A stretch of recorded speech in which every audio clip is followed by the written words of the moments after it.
Hey everyone, welcome back to the channel. Today, we're diving deep into something that's had a profound impact on my life: simplification. We live in a world that's constantly urging us to do more, buy more, be more, and it's easy to get swept up in the chaos.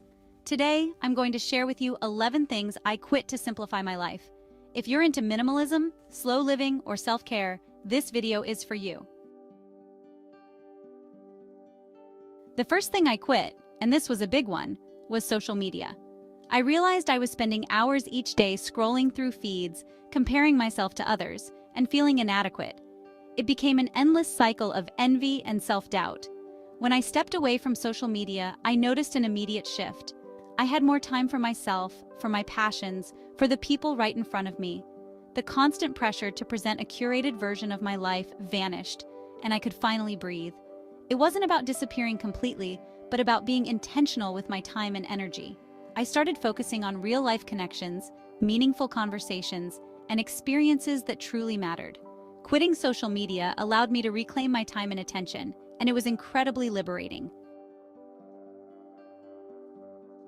Next up, excessive shopping.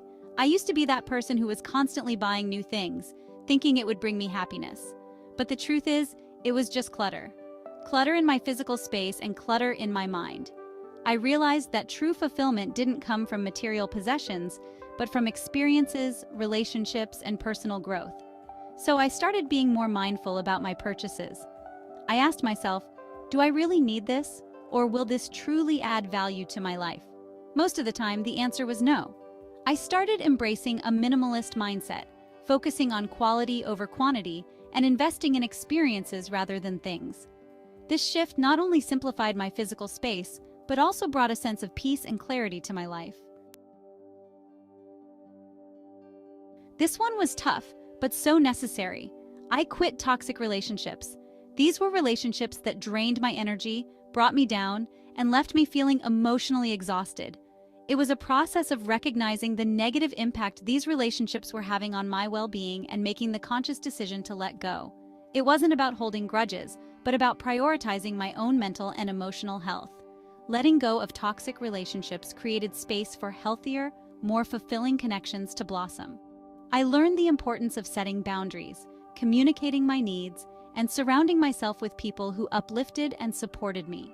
It was a journey of self-discovery and self-love, and it taught me the power of choosing who I allow into my life.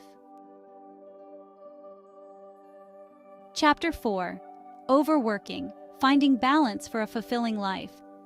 I used to be someone who gloried in being busy, wearing it like a badge of honor. I thought that working long hours meant I was being productive and successful. But the truth is, I was burning myself out. I was neglecting my health, my relationships, and my own well-being. Quitting the overworking mentality was a game changer. I started prioritizing work-life balance, setting boundaries, and making time for self-care. I learned that true productivity comes from working smarter, not harder. I discovered the power of rest, relaxation, and rejuvenation. By quitting the overworking mindset, I was able to create a more sustainable and fulfilling life, one that allowed me to thrive both personally and professionally. Chapter 5: Multitasking. The myth of doing it all. Multitasking, we've all been there, trying to juggle multiple tasks at once, thinking we're being super efficient. But the reality is, multitasking often leads to decreased productivity, increased stress, and a decline in the quality of our work. I decided to quit the multitasking myth and embrace single-tasking instead. I started focusing on one task at a time, giving it my full attention and energy. The results were remarkable. I found that I was able to complete tasks more efficiently, with greater accuracy, and with less stress. By simplifying my focus, I was able to achieve more, with less effort. Quitting multitasking allowed me to be more present, more engaged, and more effective in all areas of my life. Chapter 6: Negative self-talk. From Critic to Cheerleader. We all have that inner critic, that voice that whispers doubts and insecurities. For a long time, I let that negative self-talk control my thoughts and actions. It held me back from pursuing my dreams, taking risks, and believing in myself. Quitting negative self-talk was a conscious choice, a commitment to replacing those limiting beliefs with positive affirmations. I started practicing self-compassion, speaking kindly to myself, and focusing on my strengths. It was a process of rewiring my thought patterns, of consciously choosing to focus on the good, the positive, and the possible. By quitting negative self-talk, I was able to cultivate a more loving and supportive relationship with myself, which had a ripple effect on all areas of my life. Chapter 7. Unnecessary Commitments. Saying no to create space. I used to be a chronic people pleaser, saying yes to every request, every invitation, every obligation. I thought that saying yes meant I was being helpful, accommodating, and liked. But the truth is, I was spreading myself too thin. I was overcommitting, overextending, and neglecting my own needs. Quitting unnecessary commitments was about setting boundaries, learning to say no, and prioritizing my time and energy.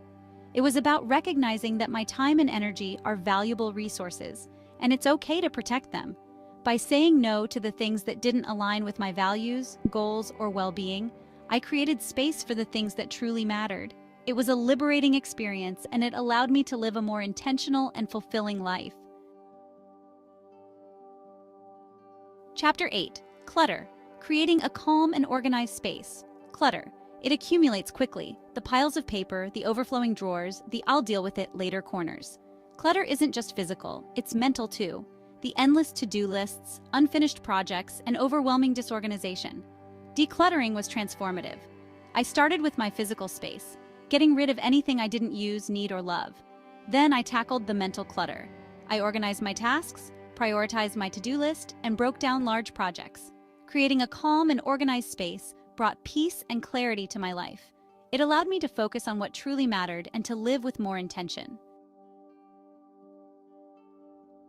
Our bodies are our temples, and what we put into them matters.